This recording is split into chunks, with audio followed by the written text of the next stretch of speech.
Hello, how are you? I'm okay. How are you? Also cool, I think, despite everything. We've just, had a talk with another friend, Ukrainian friend, and we were discussing the depths of our burnouts and, that we have this big guilt that we need to keep up with our main jobs while also doing 100 million other volunteer things. And the way you try to deal with it is trying to take some of the breaks at your job and, try to re-energize or find additional energy, but it never works. Like you take a break and then you just double down on volunteering. And then by the end of this break, you as exhausted as you were before, because there is no way you can just Yeah.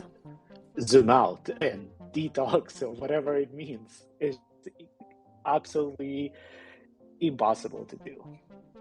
You know, it's a fun exercise. This is not like a self-congratulatory exercise, but actually the opposite, because it's like, what the hell are you doing?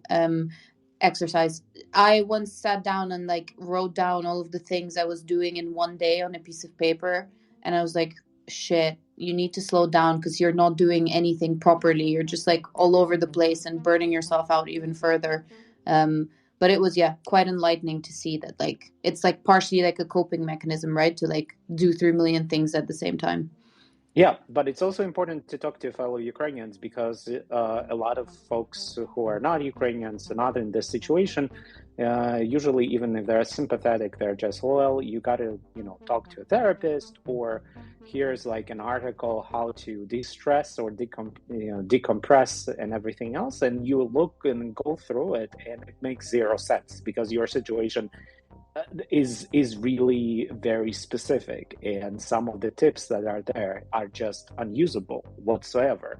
So for example, I cannot detox from my phone because I cannot miss a single piece of information related to, well, at least my family, but also the country in general and whatnot. So yeah, we got to figure out on our own how to deal with it, that's for sure.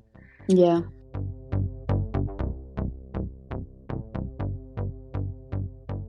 Today, we're continuing talking to journalists and Ukrainian journalists because, we started some time ago with a day of journalists in Ukraine, and the last show was featuring Ukrainian journalists as well. And we decided that it's important to keep talking about it because over 3 months into this genocide, the work of Ukrainian journalists has never been more dangerous, but it's also a fantastic story of amazing resilience. And that's why we would like to share more of the voices of Ukrainian journalists. That's what we're going to do today. But, Val, maybe you will introduce the show for folks who are just for the first time with us. And after that, we'll introduce our featured Ukrainian of today. Yeah, let's do it. I was thinking of how to spice it up and change it up because it's the same every time, but maybe not today. I'll just keep with how we usually introduce our show, as it brings some form of familiarity to our everyday Stable lives. normalcy. Stability, yes. But essentially, for those of you who haven't heard of Ukrainian Spaces, it's a podcast that Maxim and I started that has grown into something, I guess, a little bit more than a podcast, but a community of Ukrainian voices, because we really saw that there was this sort of gap in the way that Ukraine was covered, both within sort of journalism and activism and everything related to the story of Ukraine. We saw millions of Ukrainians with perfect English sharing their stories and opinions across social media platforms, yet conversations about Ukraine continue still today until this day to be dominated by Western, mostly white and mostly male folks. And this essentially means that it continuously robs us, Ukrainians, of our agency and leads to the fact that there's a lot of outdated, misleading, and false narratives about our country. So what we want to do here is welcome Ukrainian voices, uplift Ukrainian voices, and foster a relaxed, safe, and chill space for us to express ourselves and for our featured guests to tell us more about what they feel and think and want others to learn about.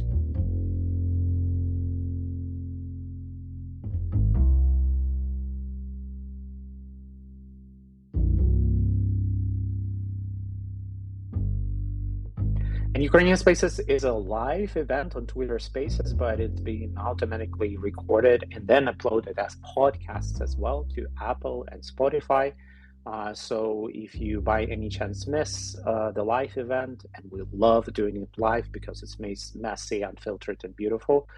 But anyway, you can always catch up it later on podcast platforms. Do not forget to comment and rate, because that's how those podcasts become trending on those platforms, and that's important for us as well. And also a good reminder that Ukrainian Spaces is 100% volunteer, independent, and listener-supported initiative. So it's important for us to have your support and financial support as well. Our Patreon page, which is called Ukrainian Spaces, is for you to check out. And we're super grateful for our patrons who support the show and make sure that we can do it better. We can keep continuing to do it. Andrey, are you with us? Hello, can you hear me? Yeah, perfectly. Slava Ukraini. Героям слава. Okay, I'm the worst user of Twitter for now, so this is like a very new experience, and I'm the first time I'm using Ukrainian Spaces and Twitter Spaces at all. So sorry if I messed this whole thing up, and you'll have like a non-existent episode. No, you definitely didn't. This is why it's a chill space for us to come together, because it's all fine. It's all okay. But we also got on Twitter so many Ukrainians by now. I feel like Twitter should really pay us for all of this, because this is not the first time Andrey, someone like you comes on, is like, oh, this is the first time I'm using Twitter for the first time, or Twitter Spaces. Anyhow, Andrey, we have a golden rule for all our featured Ukrainians. We never introduce them and allow themselves to introduce the way they wanted to tell their story. So please tell everyone else who you are, where you come from, and how your life has been since genocide started. Okay, so I am a CEO of Ukrainska Pravda, which is one of the biggest news websites in Ukraine. My job is more on the business and operations side, so I'm not exactly like a journalist or an editorial team member, although I have a big experience in journalism. I've been writing for many publications for the last 10 years. And also I work with local news as part of Media Development Foundation, which is a NGO working with independent local publishers in Ukraine. So these are like two areas of my professional interest, running Ukrainska Pravda and helping independent local publishers in Ukraine grow and build sustainable operations, which is kind of hard. So speaking about the last 3 months, I've been living in Chernivtsi with my family. Me and my wife originally come from Mykolaiv, which is the southern Ukraine, and right now it's like a heavily shelled region, and a lot of my relatives had to move, and both of our parents are here with us.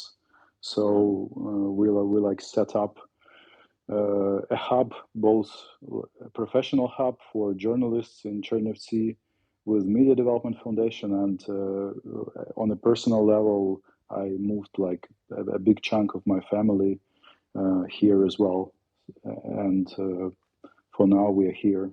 Ukrainska Pravda, as a newsroom, has so much legacy for Ukrainian journalism. Is basically integral with the with the name of Ukrainian journalism in general.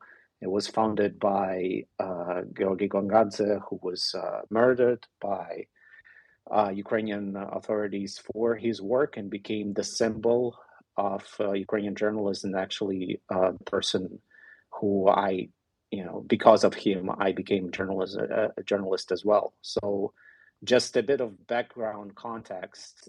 You're also now privileged to get a taste of Ukrainska Pravda journalism because they, at least for a moment, they also publish stuff in English. So that's important for you, everyone, to check out as well. So yeah, okay, It's been shutting no, up. don't worry. I'll let you let it all out, and I'll come in after. But I was just gonna say it's been like one of my main in English news sources on Telegram. The Ukrainska Pravda in English Telegram channel has been awesome at keeping me updated on a daily basis. But Andrey, I wanted to ask you. I think it's clear, and we've never seen this before, this unprecedented level of media coverage on Ukraine, everything from ranging from the war to our culture to everything you can think about on Ukraine, and from across the world, from, West, non-West, everywhere around the world is covering a lot of stuff about Ukraine. But I wanted to ask your opinion about what do you think right now is the particular role of Ukrainian journalists and perhaps Ukrainian on-the-ground journalists in sort of shaping the media landscape and the narrative around our country? I think that on the surface level, it's first of all like reporting the verified information, which may sound trivial, but or like obvious, but I think that. In terms of like the amount of information that's being published right now about Ukraine, it's vital to continue like fact checking and publishing the verified information, which our team has doubled down on, and I think that we never like differentiate between the Ukrainian audience and international audience.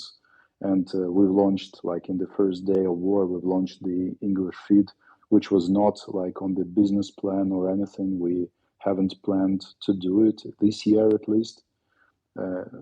Although we discussed it, and this wasn't the plan, so this was like a very ad hoc decision. And I don't think that the editorial team is thinking too much on whether like this or that actually shapes any narrative at all. So our news team and the editorial team on the whole is like dedicated to doing their job and publishing the verified and up-to-date information. So I think that and like it's been it's been like a sort of like on the personal level, it's been a sort of a way to cope with the pressure of living in the war-torn Ukraine. For me, like to stick to the to actual jobs that to actual job that needs to be done, like to stick to the daily tasks.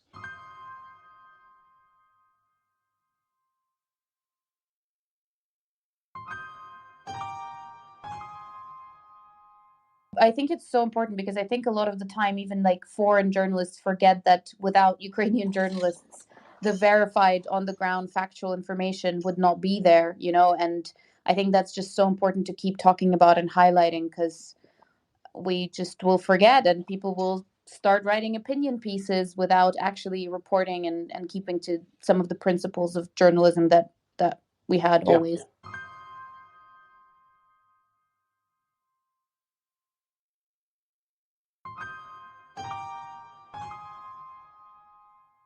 And Ukraine is so large, and people always forget that to cover everything that is happening all across the country, notwithstanding the situation on the front line, you need literally thousands and thousands of journalists just to regularly document all the horrors, all the war crimes that are happening, and just all the damage that the country is experiencing.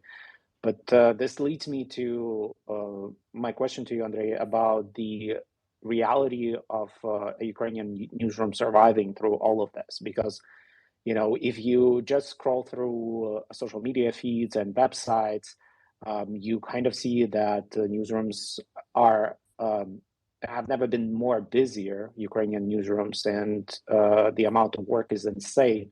However, what you don't see as a user, as a reader, as an audience, is what a horrible and massive impact genocide and the war has on Ukrainian newsrooms in terms of, impact on relocation. Some of the newsrooms had to find new place to work. Some, people just spread out all over Europe or Ukraine. So can you please maybe give us kind of a general idea what kind of impact Ukrainian newsrooms are experiencing because of the genocide, and how it is changing the way they need to operate these days? Yeah, the impact is tremendous. I mean, unless the editorial team is like headquartered in the Western Ukraine, almost everyone else had to move, had to relocate, and the pressure on the teams, to continue working and to relocate and to change your life has been tremendous. So I think that partially Ukrainska Pravda managed to do that was because in the days that preceded February 24, we received a lot of, as many other, as the entire world, I think we were discussing like what to do in case Russia attacks, and we decided to rent like temporary houses in the Western Ukraine, and we moved a small part of the news team there maybe several days before February 24, and that allowed us to, sustain the news coverage while everyone else was moving, and we really managed to sustain the non-stop, like 24/7 news coverage, and we did that only because like we have like we have been preparing, and of course because we have like I think the best news team in Ukraine, at least. So yeah, and also like what people don't see is that the business side, because Ukrainska Pravda is like a commercially driven publication, so we had to quickly change our economic model, and if it wasn't for the donor funding from international organizations, we wouldn't. It would be very hard for us to last. I mean, of course, Ukrainska Pravda is one of the most famous names of Ukrainian journalism, and many abroad know it. But, like, for example, I personally work with a lot of smaller local newsrooms on some occupied territories now, from places like Mariupol, where they had to leave their homes behind. And when you look into individual cases of newsrooms struggling to just survive, this very important question of increased costs and where exactly our newsrooms, Ukrainian newsrooms, get hit the most. So, I mean, judging from Ukrainska Pravda experience, but also as you look around overall at Ukrainian newsrooms, where do you think the international help is most needed, and what positions, so to say, on the budget or in activities that our fellow Ukrainian journalists need the help with the most at the moment? I think that like if we speaking about like the most needed areas, I think it's obviously the local publishers on the east and on the south of Ukraine, because it's like we even before the war, it wasn't like a very vibrant media environment on the local, because like we didn't have a lot of successful local independent publishers, and right now it's devastating. It's we also work a lot with the local publishers from the east, from Donetsk, Lugansk, and and Kharkiv and so on, and all these regions, and most of them are relocated right now, and I think, well, they have much smaller budgets than, of course, than Ukrainska Pravda, so it's easier to secure funding if they found like a program that suits them, or like a donor organization. But it's at least, like, from judging from the publishers that we work with at the Media Development Foundation, it's like over 50 publishers, and I mean publishers from the east and the south of Ukraine. Most of them are on the city or town level, and they are hit very hard. Like, their entire business model is devastated, and it won't come back, because if their audience has moved, their business partners are either shut down or moved elsewhere, and it's very hard for them to sustain themselves other than find donor help. So I think that the local media industry in Ukraine needs help. And if you follow like the local media question globally, I think that like there is a direct relation between the local media and the communities, and the level of democracy on the local level. So the communities' voting rights and like the freedom of expression, freedom of doing business. So this is like tremendously important element of the local communities, and right now it's totally devastated. News consumption, one of your threads talks about the shifts of sort of behavior of users and news consumption in Ukraine since the beginning of the war. And I was just wondering if you could speak a bit more about how that has changed and what that means as well for why this support of donors is so important for people actually on the ground in Ukraine. For the last months, I think it has been like more or less stable, but it's much lower than we had in March, and significantly lower than in April. And everyone is having pretty much a similar picture, which on one hand is maybe not so good for the ad views that we monetize from, but on the other hand, it's good, I think, for this psychological mental health of our audience and journalists. Yeah, no, for sure. And I think also, like, a lot of the time when we get, because thinking about Western media as well, I'm sure that they've been really, it's a bad way of saying it, but like also benefiting probably in terms of views and whatnot from what's been happening in Ukraine in a big way. And probably a lot of mistakes that they've been making and so on and so forth has just been driven by this like hunger to continue getting those views and so on and so forth. Maybe that's a too pessimistic of a view. I'm just like getting PTSD from my time working in a newsroom that I shall not name. But anyway, I have a question for you, a little bit sort of taking it away from Ukrainian journalism, and because this space is also for everyone to learn who's tuning in and joining us. What have been some unhelpful behaviors of Western media that you've seen, and unhelpful for, I guess, Ukrainian media and just Ukraine in general? And what would you sort of ask them to do differently if you could? Well, I can call myself like a very, big follower of the Western media in terms of like the narrative on Ukraine,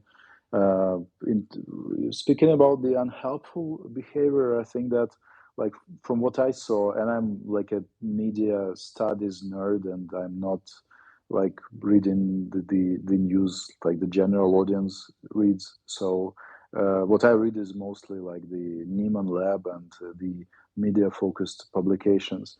And in the first months of war, I think that I was um, very disgruntled by the way that the different publications described the Ukrainian media environment and the what the Ukrainian journalists are, what the journalists are doing in Ukraine without ever mentioning any Ukrainian journalists.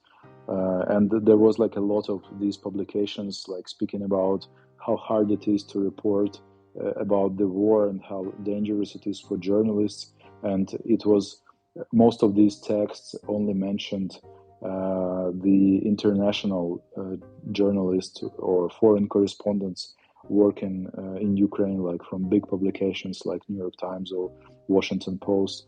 And not mentioning like hundreds of journalists who risk their lives working in Ukraine, and this felt like super colonial to me, and which is to say that I'm not like a, you know, colonialism has not been like a field that I was particularly interested in, and I know that it's like Maxim's big area of interest, but it wasn't for me that way, but it certainly is now.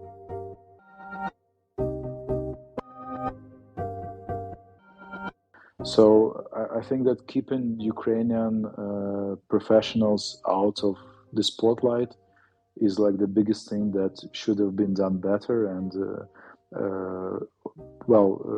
I have to say that it is done a bit better right now. So we see that our journalists are getting some attention right now, but still it's very, very colonial. It remains very colonial to me.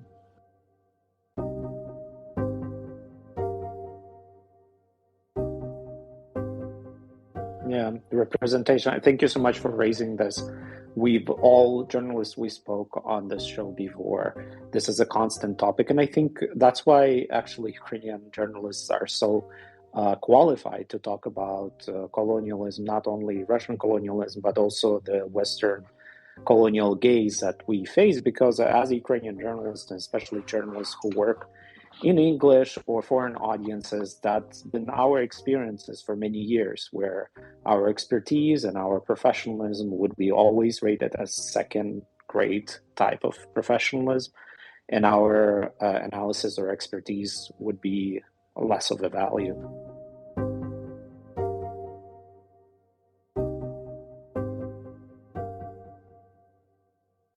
Topic that we all are super frustrated as Ukrainian journalists, and it's the failure of American and Western big tech when it comes to Ukrainian journalism. And I know that you constantly, prolifically speak out about it, and I'm really grateful for you for that work that you do, about how exactly big tech not only is not helpful when it comes to Ukrainian journalism, but actually hurts and censors Ukrainian journalism in a way. So can you please also share with everyone else, especially those who might be hearing for the first time about this problem, how exactly it manifests on the ground in Ukraine?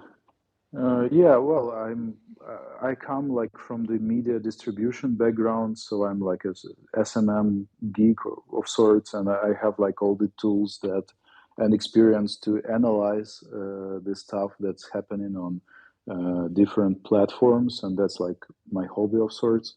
And in the months since the war came into this active phase, I've been researching how the big tech, first of all, how the big tech enabled the Russian propaganda globally, which is crazy, and I'm actually like surprised that no one is writing about that, like in the big publications, and I don't feel that the amount of attention that my work received is like enough for this topic to be covered. And but anyways, I researched how like the growth of Russia Today and Sputnik and all the big Russian propaganda media outlets on the platforms on Facebook, Instagram, YouTube, and it's been crazy. And for like 10 years or dozens of years before February 24, these outlets received like massive amounts of engagement and views and followers, and no one actually paid any attention. And it's crazy because like if you install VPN and go to Russia Today, I mean, if you are in Ukraine and install VPN, because I think Russia Today is available for the US and UK audience. But if you go to Russia Today and like search for the content that they published in 2014, 2015, and it's like it's almost the same level of bullshit that they are publishing now, and no one was paying attention to that. And just because they were spending millions on to promote themselves on the big tech platforms, they got like VIP support, and it allowed them to grow. And in the like in the months since the war started, I think like by end of March, most of them have been restricted on these platforms. But even in like early March, the Russian state-owned channel Russia One on YouTube received like hundreds of millions of views per week, and was according to a very authoritative leaderboards called Tubular Labs, which is like a service to analyze YouTube. They were the number one channel in the news and politics category globally. So, and they stayed at this position in the top three, I guess, for like a year before the war. So it's crazy how they allowed all that to happen, and needed like a real genocide to happen to restrict these channels. And and in the like last months, I checked again, and it was crazy to know that Russia Today and Sputnik still manages to get hundreds of thousands of social interactions, like likes, shares, and comments on Facebook and Instagram, even after the ban, just because it wasn't entirely banned globally. It was just restricted, and you still can publish content. They still can publish content, and you can still, if you like, if a person is a pro Russia Today or pro Putin, he or she can still post this content on Facebook without any restrictions. Yeah. And they even had like in South America, I think Russia Today Espanol was like a massive sort of niche that they filled on digital channels, as you're saying. It was like, I think it wasn't like amongst the top digital media. I don't even want to call them media, but you know what I mean? It was like the top in terms of people's news consumption for a very long time, because there was no sort of, not that there was none, but they were like the biggest and the most financially backed media publisher in South America. And that's why we're seeing a lot of sort of misinformation right now coming back to bite us in that space as well. In the way that they cracked down on English versions, but then left out any local language versions of the same outlets, say in Arabic or Espanol, is another illustration that what big tech is doing when they present this effort to deplatform Kremlin is more of a damage control situation for the PR rather than actual honest effort to deplatform Russian propaganda, and something that we've been asking them to do for years, and part of the responsibility, unfortunately, for the ongoing genocide is on American big tech that failed us at deplatforming genocidal propaganda, hate speech, and Russian state-made propaganda for many years, for almost a decade. Yeah, it's not their first genocide on their hands, though, either, so... Absolutely.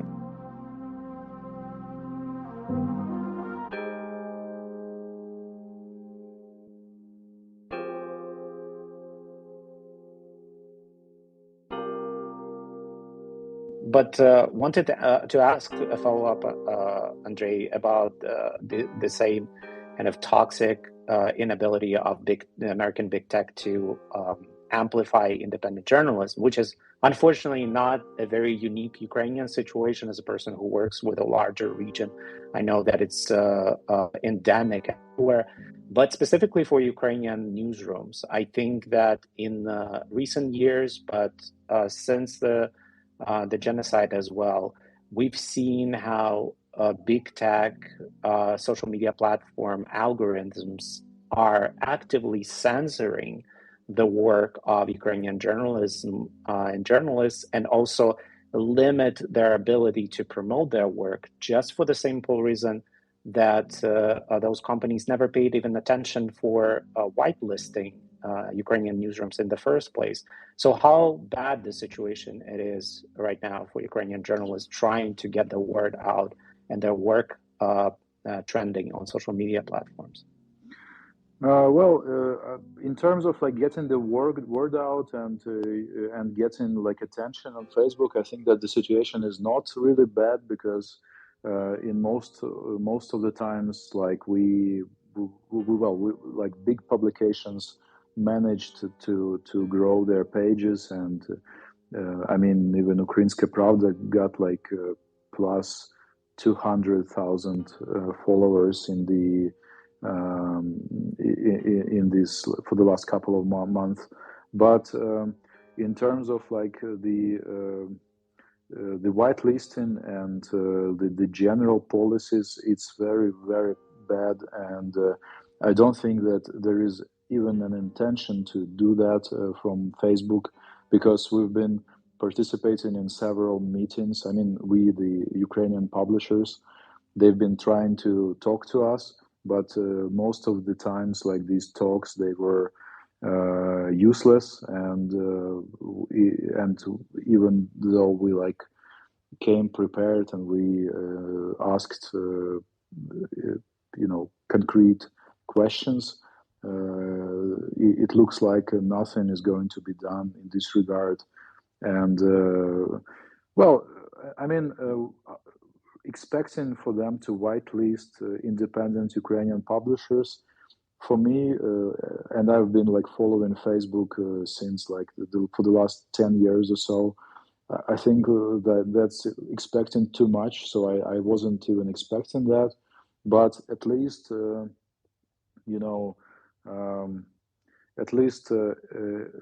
setting up like some quick response team to work with the Ukrainian publishers on a more like quick reaction basis is something that they could have done, and they totally have the resource to do that. And we don't even have a phone number or an email to write when some critical situation happens, especially when it comes to security of journalists and online security and organized attacks on Ukrainian newsrooms online, which happens basically every day. Yeah, well, we have. So I have such an email, but it's like we have like a couple of emails that are like passed around as this piece of sacred knowledge from generation to generation. So we recently had like a local conference here in Chernivtsi. We set it up like for the local and for the national media in Ukraine, and we did a panel on what platforms are doing and what they should do. And I joked that there's this guy from Poland who is like a manager for the region, and everyone knows this guy. So like I will not like say his name, maybe for some safety reasons, but there is like a person who is in charge of entire like media partnerships for the region, and his email is like oh, you emailed him? Yeah, I did. And that's like the only thing that you can do. And he's good. He's actually like he's been helping us a lot, but that's like one person, and Yeah, he we has can to expect to take yeah care of the country of 40 million with yeah thousands of newsrooms with their daily needs. And for instance, like one of the big issues that we tried to solve at Media Development Foundation is that if you are a publisher from Donetsk or Luhansk region, you cannot promote your page. So it's like your ad account on Facebook and Google is restricted. So I emailed them this and said that guys, this we have to do something about that, because we fundraise for the local media, and there is a budget that we can spend on helping them reach a bigger audience, and we cannot do this. And they don't have the resource to work with the local media, so they can only work like with the biggest publishers. And I'm happy to be like one of these publishers, but it's not. It's like 1% of what can be done in this situation, and so should be done. I'm very disappointed in what Facebook and Google does. Yeah, well, another issue, just an example that we faced with so many Ukrainian newsrooms, but also in general in the region, even before the genocide and the war, if full-scale invasion started, that some of the topics were banned from promotion, like, for example, topics that mention Russia or Ukraine, or topics that mention military warfare, just because of on the background of buildup and more active Russian propaganda. Algorithms were trained to kind of censor those topics and ban them from promotion and boosts. And that was a horrible situation for many newsrooms unable to get their journalism out, especially the smaller newsrooms, independent newsrooms as well. And it's still to the date is not fixed at all. Yeah. Anyway, as we speak, as we speak right now, our page, like the main page of Ukrainska Pravda on Facebook, is restricted. So we received like a strike, a very like even maybe a series of strikes on Facebook for publishing war-related content. And one of the latest strikes that got our page, the organic reach of our page decreased tenfold, is for publishing a cartoon by a Ukrainian artist that depicted Putin being decapitated by a tank. So it's like a cartoon, and obviously it was like we had a series of artworks by Ukrainian artists about the war, and so it's been a week of limited organic reach. And I've been emailing my Polish contact from Facebook, and so far nothing has been done. So Ukrainska Pravda, and this is, folks, the largest independent newsrooms in Ukraine, so you can imagine what much smaller newsrooms face on an everyday basis. And we'll have to wrap up, unfortunately, although this is so cool, and we can talk so much more about all these issues. But before we finish with our favorite question, I wanted to ask a very quick one on a personal level, because that's where we started with burnout. And I know that Ukrainian journalists and media managers and everybody who's involved in this effort of making truth louder about Ukraine are feeling it on very profound way. So personally, how you've been dealing with that? I mean, how much of an issue for you, and whether you ever figure out the ways how to battle it in a more effective way? Well, I thought about that, and I'm thinking about that quite a lot. But I think that Uh, w- I've been seeing on Twitter and on Facebook in the last 3 months a lot of people cite this book by Viktor Frankl, In Search of the Meaning, like by the person who survived the Nazi camp. And one of the things that he wrote about, it's a very good book, and I advise everyone to read it. It's almost surely available in English.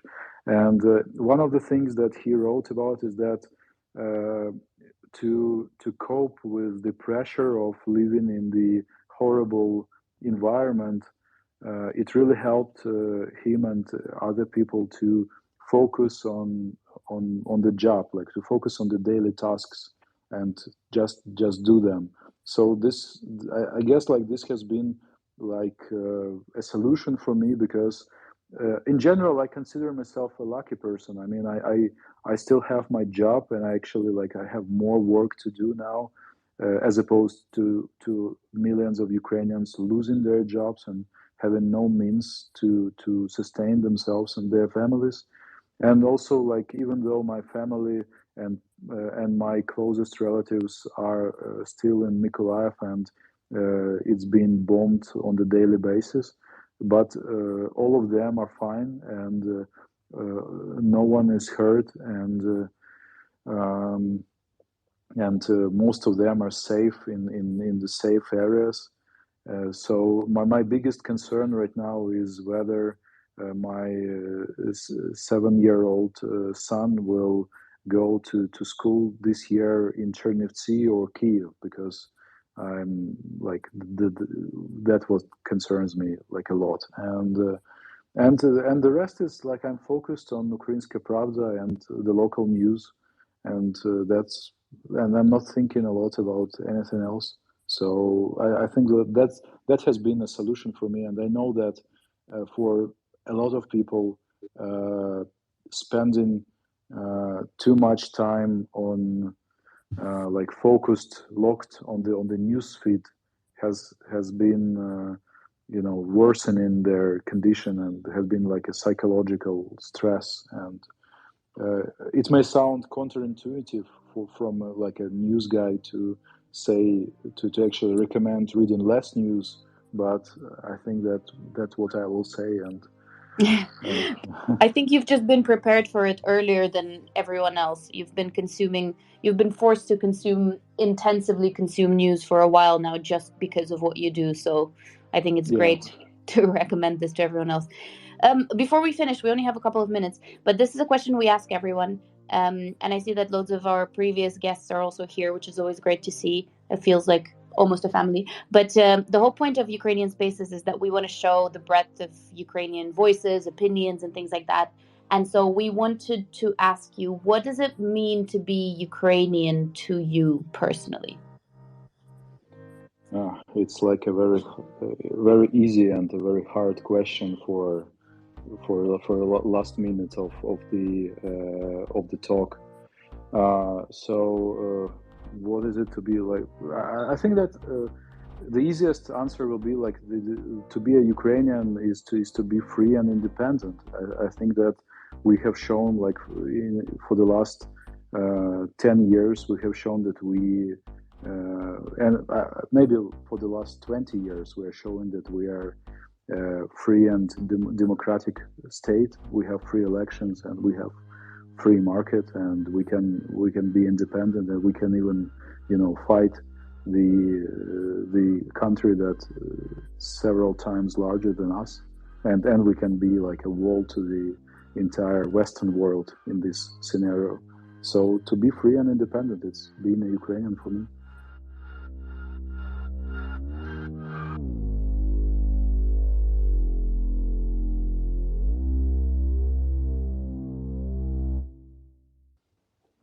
God, Ukrainians always answer questions on identity the best. Literally, I haven't heard a single bad answer or like meh answer. It's always something. I mean, of course, the times are emotional, but it always moves me. And I know for a fact that those are non-Ukrainians listening to us. Every time they hear the answer, it's just, goosebumps. So thank you, Andrey. Thank you so much for spending this time with us and joining us. And You're part of Ukrainian Spaces family now, so you're welcome to return, and we would love to host you as well and to talk on the topics you want to amplify. And that was quite a pleasure hosting you. Thanks a lot. Thanks for having me, guys. Thank you. Yep. So this is all for now. Ukrainian Spaces hashtag, please. Guys, super encourage you to claim it and to share your experiences as if you are Ukrainians. If you want them to amplify that, we always happy to quote them and to reshare. But also don't forget that this exists as a podcast, and we need your help, not only listening and sharing them, but also rate and comment them. That will help. And for our Patreon sponsors, thank you so much. This hour has been possible because of your support, and we're super grateful for having it.